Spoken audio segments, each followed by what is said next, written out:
इतिहास में ऐसा बर्फीला तूफान कभी नहीं आया था। पक्षियों के पुराने लकड़ी के घोंसले कंपकंपी छुड़ाने वाली ठंड में तिनका तिनका होकर बिखरने लगे थे।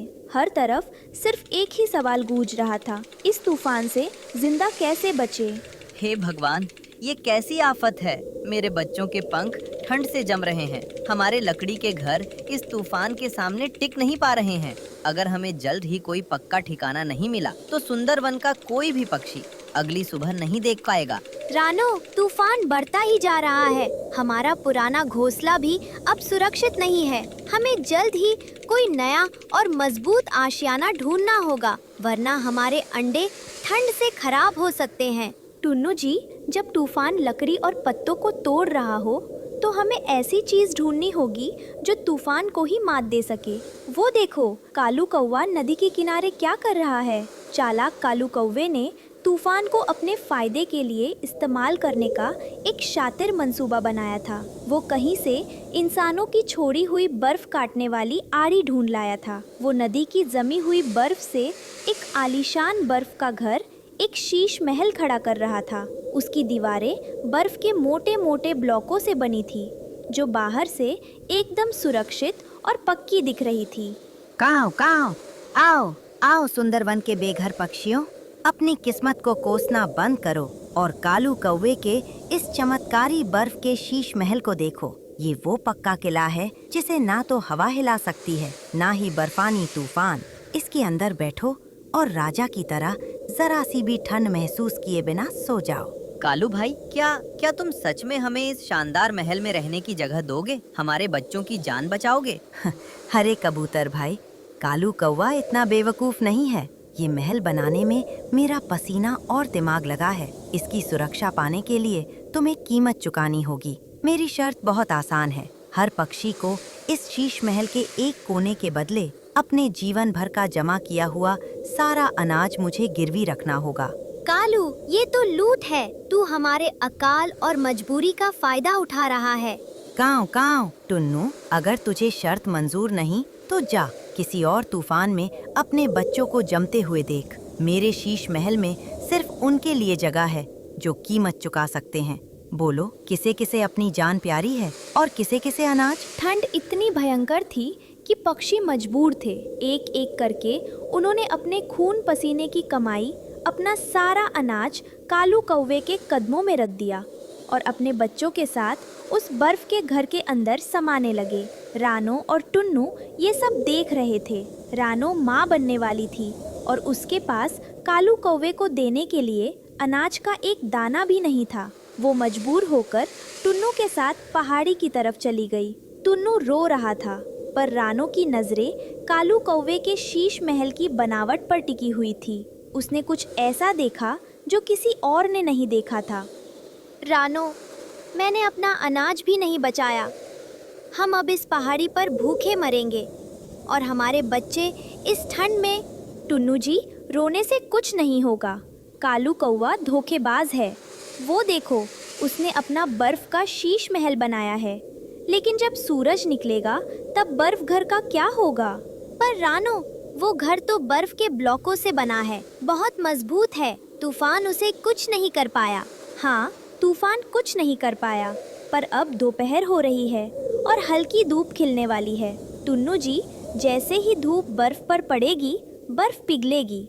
जब बर्फ पिघलती है तो वो भारी हो जाती है और फिसलने लगती है और वो शीश महल एक ताश के पत्तों की तरह ढह जाएगा। टुन्नू जी, हमें सब पक्षियों को सचेत करना होगा। रानो और टुन्नू पूरी ताकत से उड़कर कालू कौवे के बर्फ के घर के पास पहुँचे और पक्षियों को चिल्ला चिल्ला कर सचेत करने लगे।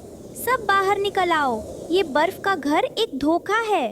हल्की धूप खिलते ही बर्फ पिघलेगी और ये घर तुम सब पर गिर जाएगा। अपनी जान बचाओ, बाहर निकल आओ। देखा गोरी, रानो को मुझसे जलन हो रही है। वो चाहती है कि तुम सब इस पक्के घर को छोड़ दो और पहाड़ी पर जाकर ठंड में मर जाओ। वो बस एक गरीब चिड़िया है जिसे मेरा शीश महल नहीं मिल पाया। रानो, कालू भाई ने हमारी जान बचाई है। ये घर बहुत मजबूत है। तू बस अपनी ईर्ष्या के कारण झूठ बोल रही है। भाग जा यहाँ से। तुम सब गलती कर रहे हो। मैं अपनी ईर्ष्या नहीं, अपने बच्चों और तुम्हारी जान बचाने आई हूँ। जब कुदरत अपना न्याय करती है तो ऐसे नकली शीश महल पिघल जाते हैं। कोई भी रानो की बात नहीं सुनता। रानो और टुन्नू बेबसी से वापस पहाड़ी की तरफ चले जाते हैं। दोपहर हो गई, आसमान साफ हुआ और बर्फानी हवाओं की जगह हल्की मीठी धूप खिल उठी।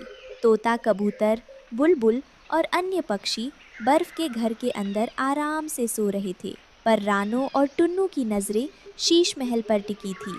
तभी रानो की भविष्यवाणी सच होने लगी। अरे ये छत से पानी कहाँ से टपक रहा है और ये घर इतना जोर जोर से क्यों हिल रहा है?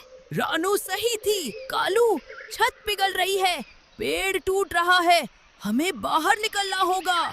धूप की गर्मी ने बर्फ को पिघला दिया, जिससे वो भारी हो गई और फिसलने लगी और एक भयंकर धमाके के साथ पूरा शीश महल ढह गया। कालू कौवे का नकली शीश महल एक ही पल में बर्फ के मलबे का ढेर बन गया। कालू और सुंदरवन के सभी पक्षी मलबे में दबे हुए थे। तूफान खत्म नहीं हुआ था, वे ठंड और मलबे में दबकर मर थे जब उन्हें रानो और टुन्नू की आवाज सुनाई दी। कालू, कबूतर भाई, तोता भाई, हिम्मत मत हारो, हम आ गए। रानो और टुन्नू ने पहाड़ी पर इंसानों की छोड़ी हुई बर्फ काटने वाली आरी का इस्तेमाल नहीं किया था। उन्होंने अपनी मेहनत से पत्थरों, सूखी घास और गीली मिट्टी का एक मजबूत और वाटरप्रूफ इग्लू तैयार किया था। उन्होंने उस मलबे से कालू, कबूतर और पूरे जंगल को एक एक करके निकाला और अपने इग्लू के अंदर सुरक्षित ले गए। पत्थरों के उस इग्लू के अंदर सब पक्षी कालू कौवे सहित ठंड से कांप रहे थे, पर सुरक्षित थे। कालू कौवा अपमान और हार के कारण अपना मुंह छिपा रहा था। रानो अपनी माँ की ममता से भरे घर के एक कोने में मुस्कुरा रही थी। रानो, टुन्नू भाई, हमें माफ कर दो। हमने तुम्हारी बुद्धिमानी और मेहनत का मजाक उड़ाया, पर तुमने तूफान में हमारी जान बचाई। तुम्हारा पत्थरों का घर तूफान को ही मात दे गया। रानो बहन, तुमने साबित कर दिया कि लालच और घमंड का कोई शीश महल तूफान में टिक नहीं सकता। मेरी चालाकी ने मुझे भी बर्बाद कर दिया। तू एक माँ है, तूने मुझे भी नया जीवन दान दिया है। हमेशा याद रखना मेरे बच्चों, बदलती मुसीबतों के अनुसार जो अपनी मेहनत और तौर तरीके बदल लेता है, वही असली विजेता बनता है। जब मुसीबतें बड़ी हों तो नकली शीश महलों की जगह ज़मीन से जुड़कर मेहनत करना ही हमें तूफान से जिंदा रख सकता है।